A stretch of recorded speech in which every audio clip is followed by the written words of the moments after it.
The Italian Wine Podcast is the community-driven platform for Italian wine geeks around the world. Support the show by donating at ItalianWinepodcast.com. Donate €5 or more and we'll send you a copy of our latest book, My Italian Grape Geek Journal, absolutely free. To get your free copy of My Italian Grape Geek Journal, click Support Us at ItalianWinepodcast.com or wherever you get your pods. Grazie mille.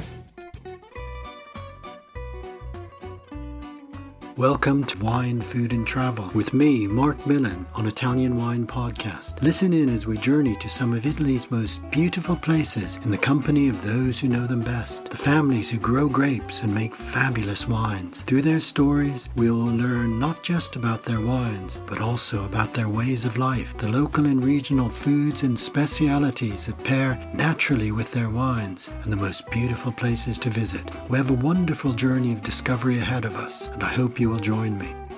Welcome to Wine, Food and Travel with me, Marc Millon, on Italian Wine Podcast. Today I'm delighted to continue a special new sub-series that highlights the winners of the prestigious 5-star wines and Wines Without Walls competition that took place in April just prior to Vinitaly 2024. Over the course of 3 long days, more than 2,200 wines were tasted by an international jury of wine professionals that included Italian winemakers, sommeliers, Italian and international journalists and wine writers, as well as Italian wine ambassadors and Italian wine experts. Those wines that scored more than 90 points were awarded certificates and have been included in the 5-star Wines and Wines Without Walls 2025 book, where the very best wines in each category were singled out for special awards. My guest today is Jacopo Gubert of the Ager Patris winery, located in the beautiful wine hills of Asolo, which won the 5-star Wines and Wines Without Walls Best Biodynamic Sparkling Wine, Ager Patris Asolo Prosecco Superiore Docg sui Lieviti, Vino Biologico 2022. Congratulations, Jacopo, and welcome to the show. Thank you so much for being my guest today. How are you? Thank you, Marc. It's a huge pleasure being here. Sorry for the long name of the wine. I know it's very, very long, and I'm very good. Thank you. Well, that's great. Now, Jacopo, I want our guest to gain an impression of the Asolo wine zone, but I also want to know where you are right now. Describe where you are right now. So right now I'm in the city center of Treviso, where we have one of our companies. I'm actually inside an old palace from the 13th century, so from 1200. And it's a special place we are renovating in order to make some co-working space, event space, which is one of the many things we do in our company, which is Infinite Group. Okay. And I guess in the 1300s, Jacopo, Treviso was under the Venetians. Is that right? Exactly, yes, it is right. The fun thing is that we are very connected to history and we love history. And that's why actually the name of the wine, which is not casual, is from Latin, Ager Patris, is a word that means father's land. Okay, so that's interesting to connect with history and tradition. Now, Jacopo, for our listeners, I'd like you to describe the Asolo wine hills, the area around Montebelluna where the Ager Patris winery is, and it's a really beautiful area. I go to Asolo often. It's an area I love. I love the hills. So can you describe this so our listeners can gain a picture in their minds of where the winery is? Yeah, so our estate is located in the Santa Maria del Colle, which is the old part of Montebelluna city, so inside the Asolo Docg region. Asolo Docg region is an historic region famous for its biodiversity, history, as I was saying before, and now for heroic viticulture. As you were saying, the city of Asolo is beautiful. It's so beautiful that it's also called the City of Hundreds Horizon by Giosuè Carducci, the poet. And the city and the region was founded in the Roman times and developed a lot in the Middle Age. And for wines, especially, is a very lucky territory, as we are. So just imagine the Veneto region, so northeast of Italy, and we are between the Prealps that protects the region. And we have Piave River crossing the region with a lot of hills that they all are with an altitude between 100 and 450 meters above the sea level. Our hill, so our estate hill, it's around 250 meters above the sea level, and it is exposed to the sun all year round. So yes, as place we're very lucky for these two main things: so the pre-Alps that protect us from the bad weather and winds and hazel, and then we have the Piave River, which is a gold for wine. Okay, well, that's a good description, and it's important to emphasize this hilly nature of the terrain. Prosecco, of course, is a wine loved around the world. Prosecco DOC, especially, is produced in a vast area across Veneto and Friuli Venezia Giulia. But the two finest zones, as you've mentioned, have select DOCG status. The Prosecco Superiore, Asolo Prosecco Superiore DOCG, and of course the Conegliano Valdobbiadene Prosecco Superiore DOCG. Perhaps the larger area is better known than Asolo simply because there's so much less Asolo Prosecco Superiore made. Would you say that's true? And how would you distinguish the wines of Asolo Prosecco Superiore from Conegliano Valdobbiadene? Well, actually, the main difference between the two territory is that Valdobbiadene region is higher than Asolo, and so our terroir is very exposed to sun. We have a good mix between sun and highness, and the terroir has a strong integrity because it's composed of conglomerate formed by rocks that's cemented together and is covered with clay and sandy soil, which is less present in the Valdobbiadene and DOCG region. So actually, we have the perfect underground draining system that for a very used grape as a glera, it helps a lot the grape. Everybody now cultivates glera. We know that there are thousands and thousands and thousands of vineyards of Prosecco all around, as you said, Veneto and Friuli Venezia Giulia. But in the little region of Asolo, we have this perfect mix of sun, highness. The terroir made with this underground draining system would help a lot the glera grape, which makes wine direct, clear, and with very fine bubbles, which is what actually distinguishes us from the Valdobbiadene and DOCG. Okay, that's great. Now, how about the history? Give us a background to Ager Patris. It's a family story, isn't it? It is actually. So let's start from the name, Mark, which is etymologically, Ager Patris means father's land in Latin. And we decided to give this name for two main reasons. First, the fact that the history of our state goes back over 2 millennia, actually. It's rooted in a land that once hosted a Roman villa, a real Roman villa. In fact, archaeologists found vases, amphorae, jewelry from both Roman and medieval times. So this is actually the connection with the history. But second, and actually not less important, the fact that rows are exactly those of the family estate where our property were born and raised. So the actual owning family inherited the land from their ancestors, let's say. And we have documents that saying that they were making the promise to cultivate vines, honoring their parents' wishes of bottling memories. So we have documents saying that, and this is the connection with the past that actually make our wines very private, very, very important for us. So a very personal story, a very personal connection with the roots of the family's origins. Exactly. And then our group, Infinite Group, was born thanks to the first job of our family, the owning family, which is with hardware, software, artificial intelligence, so something very, very connected to technology. So we needed something to help us going back to our past and to our times when that help us become what we're now. So actually, Ager Patris is not born for business at all. We are in a very, very little estate, only 5 hectares. So we produce around this year, we will produce 8,000 bottles. And we have a very beautiful, I don't know if you've seen the bottle, but it's beautiful packaging. So it's actually something we do just for love and passion and not for business. Okay, that's a very interesting story, and yet for love and passion, but you still are producing wines capable of winning the highest awards.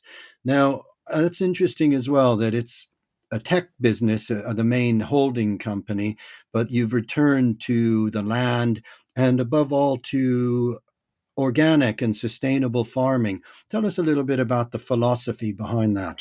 Yes. So as I was saying, we have many different companies, but we have always had two main pillars that we share with clients and employees. And the first one is that our work is dedicated to those who have respect for the world we live in and who wants to live it better than how they found it. And the second is that we have infinite possibilities of being ethic in everything we're doing. So for these reasons, we work very, very hard in order to obtain the organic certification from the beginning. So as I said, we promoted biodiversity. We do have olive trees and cypresses covering 4 hectares actually of the territory and protecting the estate and our little paradise. So we started the biological fight. We only use copper and sulfur, and we definitely don't use pesticide, but only natural predators. I do know the names, but I have no idea how to pronounce it in English. Okay. And what is important is in the Asolo di OCG region, we do make heroic viticulture. So our vineyards can only be worked by hand, so by offering a very, very limited yield. So you can see in mid-September, you can see um, our parents or seasoned pickers selecting only the best grapes during the harvest, which is something you have to see, Mark, which is amazing. Okay, so it's very much a artisan produced wine made on a very small scale. Exactly, that's it. Italian Wine Podcast. If you think you love wine as much as we do, then give us a like and a follow anywhere you get your pods. Tell us a little bit about the Glera grape, this great grape of Prosecco. So Glera grape, we have always thought from the beginning that it's a simple grape, but actually it's one of the worst to work on in order to make a sparkling wine because it's not very high in acidity. So you have to pick it when it's a perfect time of the year, and during the harvest you have to taste the grape every 6 hours because with 3 hours sun you can destroy a full year of work. So it's a very difficult grape to cultivate. But we do not only have Glera. We only make some Raboso, which is a grape from the Treviso area. Very difficult to find, very rare. And we make our Rosé with this, but it's not Prosecco because it's not Glera. With Glera grape, we make our 3 main wines. So the winner, which is actually the sui lieviti, we make an extra dry and we make an extra brut. There's a lot of winemakers trying to using Glera to make some champenoise with champenoise method.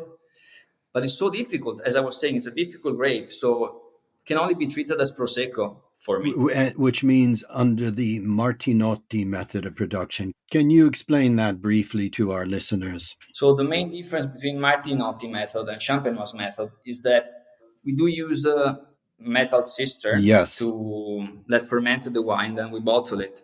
The only difference is for the sui lieviti, which is col fondo in Italian, and it's kind of a champenoise method that undergoes secondary fermentation, but without the gorgement. Okay, so that is in the bottle fermentation, then, this award-winning sui lieviti, col fondo. Is exactly. Okay, well, we'll discuss that in a little bit more detail then. Let's talk about this award-winning Asolo Prosecco sui lieviti. Would you say this is the sort of metodo ancestrale, the old way of originally, before the technology came in, to do the second fermentation in the tank, in the stainless steel autoclave? Exactly. So It's actually how the Prosecco was made at the beginning. So our parents were making the Prosecco col fondo. As I was saying, the majority of Prosecco is produced using what is properly called the tank method. I believe it's saying in English. Yes, that's right. Which in Italian is called the Martinotti method. For tank method wines, basically a base wine is produced and then it is re-fermented in a large and pressurized tank. Our col fondo is actually a little bit different from the ancestral method. So instead of bottling the wines while they're still fermenting, a base wine is produced and fermentation is actually carried out until completion. So the wine is bottled and then the wine undergoes the second fermentation. Thus result in a sparkling wine thanks to the CO2 that's produced by fermentation in a actually pressurized environment, which is the bottle. Unlike the traditional method wines, so let's say Franciacorta or Trento Doc for staying in Italy, but Champagne if you want to go to France, col fondo wines are not disgorged of their sediment. So you can actually see the sediment inside the bottle. So actually the English language term would be re-fermented in a bottle wine. Yes, that's a very good description, and I think that's important for our listeners to understand. I love the col fondo style when it's done well.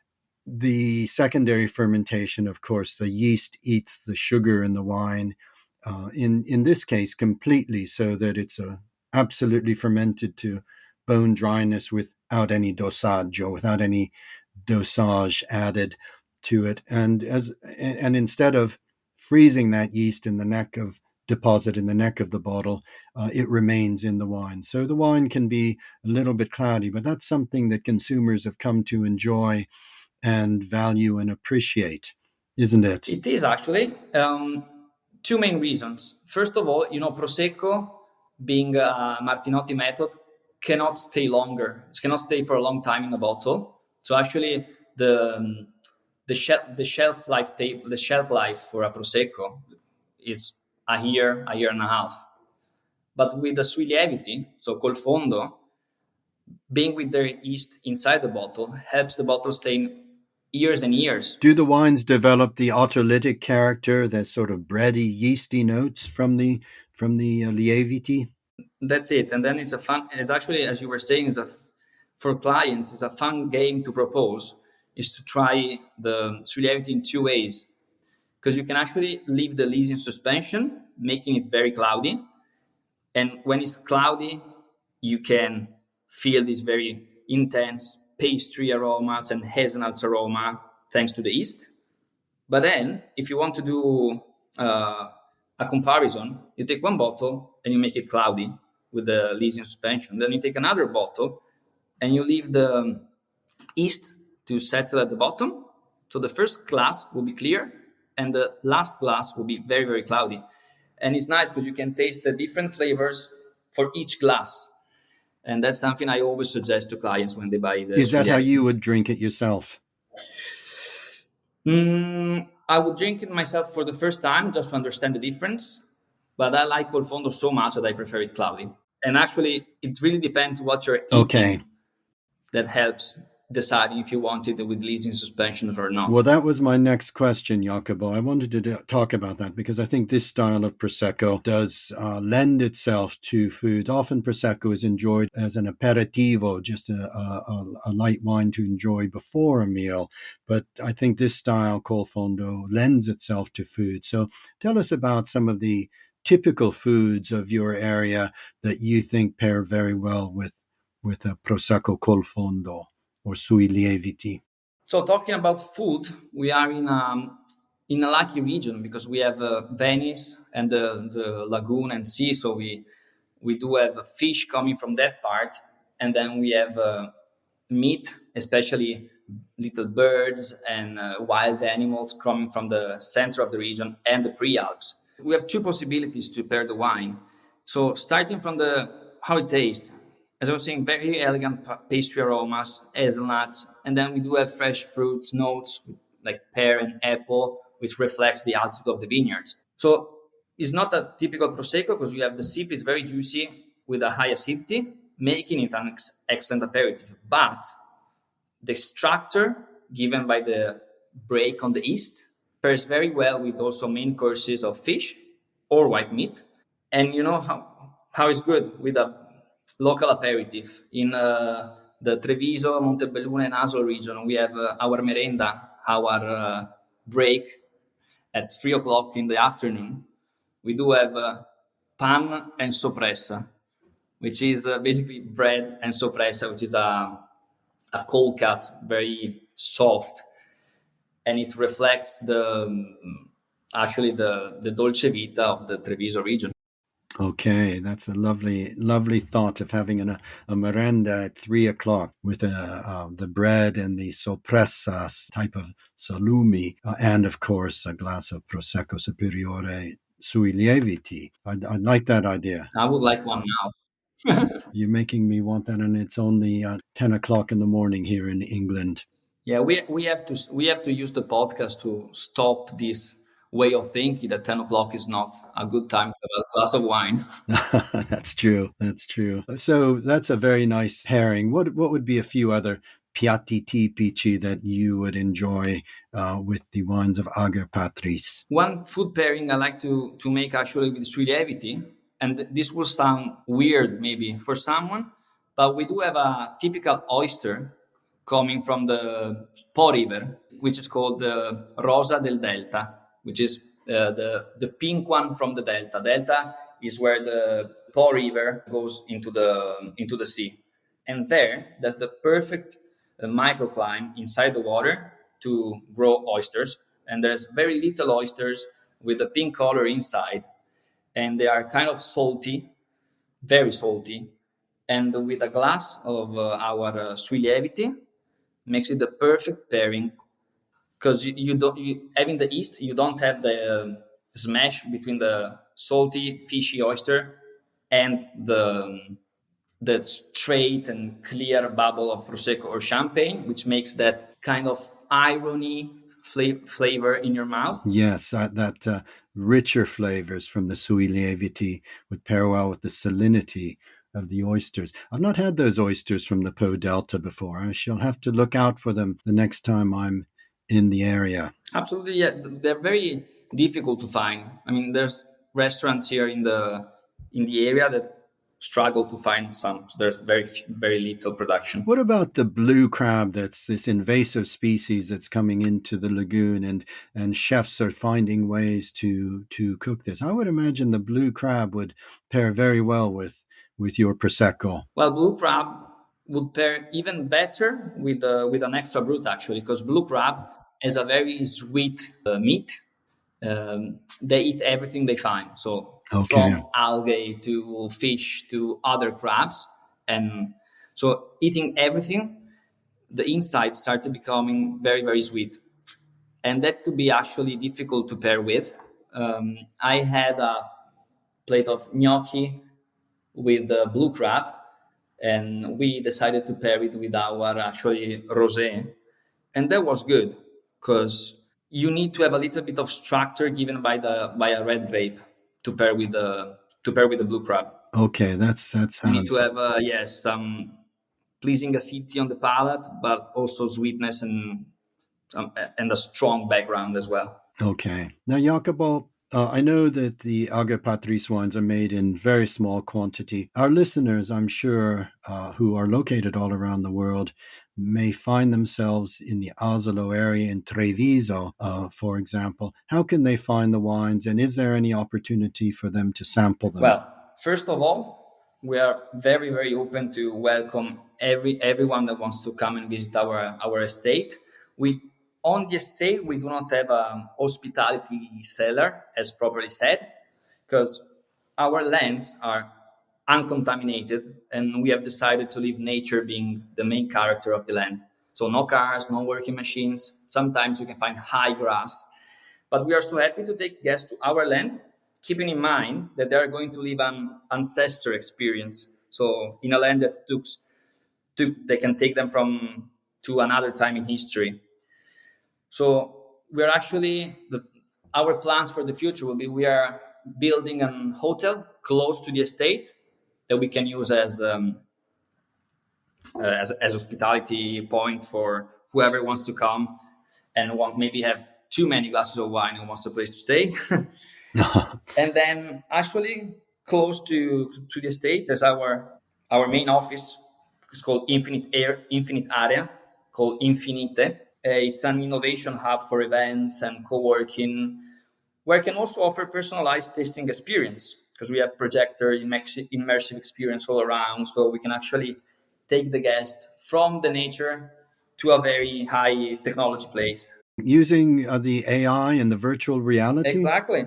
So actually, wow, amazing. So for our clients, or for whoever wants to taste a glass of wine with us, they can try the two different options: having the glass on the hill, enjoying the nature, and then with our car taking them in 5 minutes to Infinite Area, where they can have another glass of wine, but with another view all around. Because using the project immersion and the AI, you can have you are in Montebelluna, but you can have a glass of wine and find yourself in Venice or in New York or at the top of the Everest mountain, thanks to the technology. And you see that the taste of the wine will be completely different. Wow, that's incredible. I love that idea. Jacopo, you've actually given us a virtual reality tour today on our brief conversation. I think you've taken me and all of our listeners to the wine hills of the special wine hills of Asolo, the Asolo Prosecco Superiore DOCG zone, which is a tiny zone, a small zone. It's not as well known as other areas, but you've taken us there, and I'm sure you've inspired many people to come and visit. So thank you so much for being my guest today. It's been a real pleasure talking to you. It's been a big pleasure for me as well. And I will wait for you and all the guests to come and visit us and taste our wines. Grazie, Jacopo. Buona giornata. Thank you to you as well. Buona giornata. Ciao. Ciao. We hope you enjoyed today's episode of Wine, Food and Travel with me, Marc Millon, on Italian Wine Podcast. Please remember to like, share, and subscribe right here or wherever you get your pods. Likewise, you can visit us at ItalianWinePodcast.com. Until next time, chin chin.